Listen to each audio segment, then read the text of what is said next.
verse 36, and we're not covering this verse, Shri Krishna uses a very strong term, papa krit tamaha. Even if you are the worst of the worst, even if you are the worst of the worst, you can still become the best of the best. How? By jnana.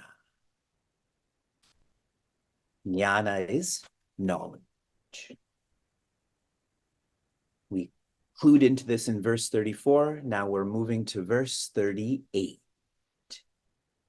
The final important verse from this chapter, even though there's so many important verses, but we are going to tune into 38.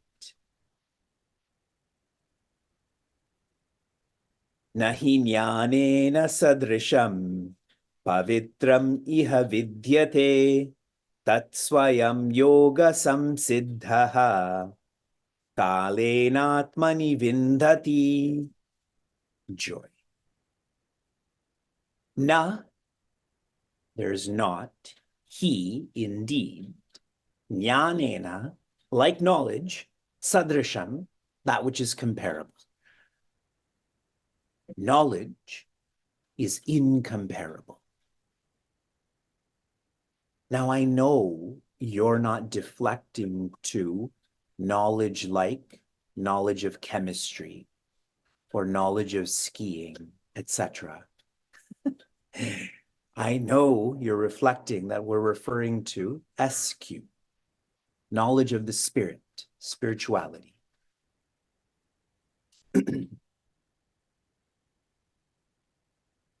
In our sections of Bhagavad Gita, we're flowing from Karma Yoga to Bhakti Yoga to Jnana Yoga. There's a mentality that you save the best for last. Pujya Chinmayananda made the slogan for Chinmaya Yuvakendra, Nahi Jnanena Sadrisham. If you ever look at the logo, that's what's written in Sanskrit.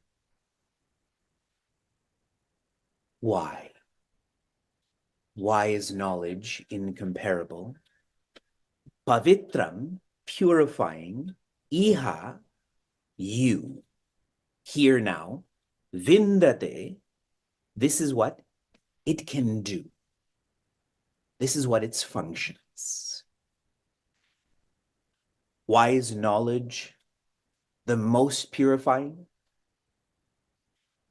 Our problem in life is not our heart condition. It's not a lack of resources. Those are auxiliary. Our problem is ignoring who we are, what we are, ignoring what life is. And what's the opposite of ignoring? Knowing. Only knowledge can be the opposite of ignorance. And sharing this in one more way, this is more subtle. The one who is ignoring what they are, they go on doing. I do this for joy, I do that for joy. Do you see the implication of doing is the feeling that one can create joy? I will keep on engaging in combinations and permutations to create joy. That's impossible. What knowledge does is we shift from doing to being. If you know you are joy, you don't have to do anything. You can just be who you are. My quote says that, yes? Be. Good product placement.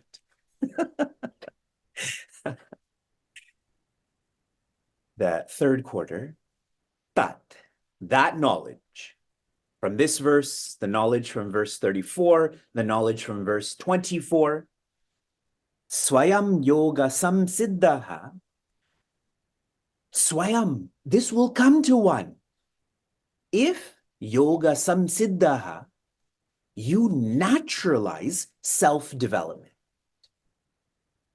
If this becomes your job, your profession, your vocation is to be a better person, you will naturally relate to this knowledge, feel this knowledge.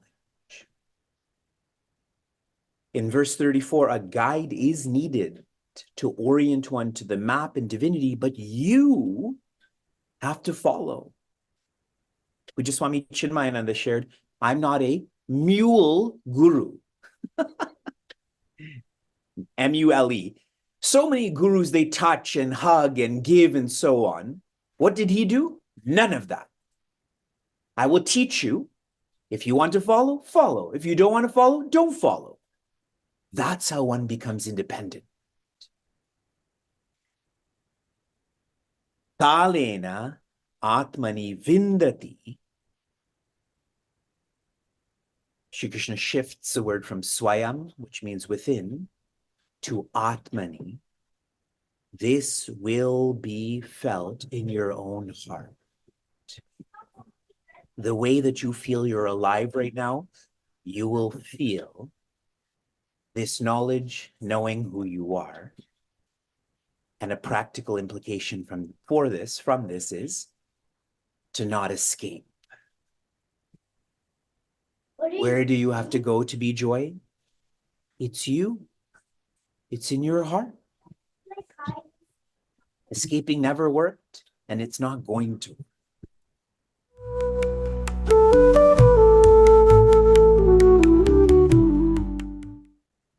Bhagavad Gita's chapter 2 tunes into karma yoga, or selflessness, in one magnification.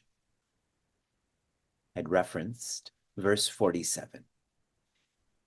In chapter 3, this thought process of selflessness is magnified 10 times.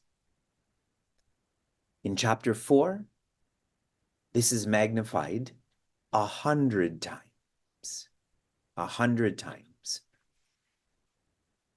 The theme of chapter 4 is deservership-lessness. As one is trying to live in a selfless way, this has to be infused with deservership-lessness. We flowed through really lovely aspects of Sanatana Dharma. Parampara, Avatara, Varna, Yajna, and then we had concluded with Jnana. Our original problem is avidya. Avidya means to forget. Then the original resolution to this problem would be vidya, to remember. I'll share this in one more tactile way. Those who are ignorant take for granted their relationships, the environment, their health. How do we be less ignorant? By practicing being grateful. Taking for granted and being grateful are opposites to each other, like avidya and vidya are opposite to each other. Be more grateful. One should never have to be reminded to be grateful. When you're not reminded, then you know you are training in vidya, or remembering the source of joy. This chapter ends with one more beautiful thought, and that is on Shraddha. Those who have faith, they move forward. My ski example yesterday. We did go skiing yesterday, and it was a much smoother day. Much smoother day. Those with Shraddha, they move forward. Now, as we get into this exit test of chapter 4 to get into chapter 5, deservership is inside of our mind and outside of our mind. Deservership inside of our mind can be felt as over thoughts. I'm not saying thinking. When you think, the mind is quiet. I am saying over thoughts. So if you ever experience over thoughts, that is a sign of deservership. Chapter 4 is not being lived well or lived yet. In terms of deservership outside of the mind, this is felt as the need to be appreciated.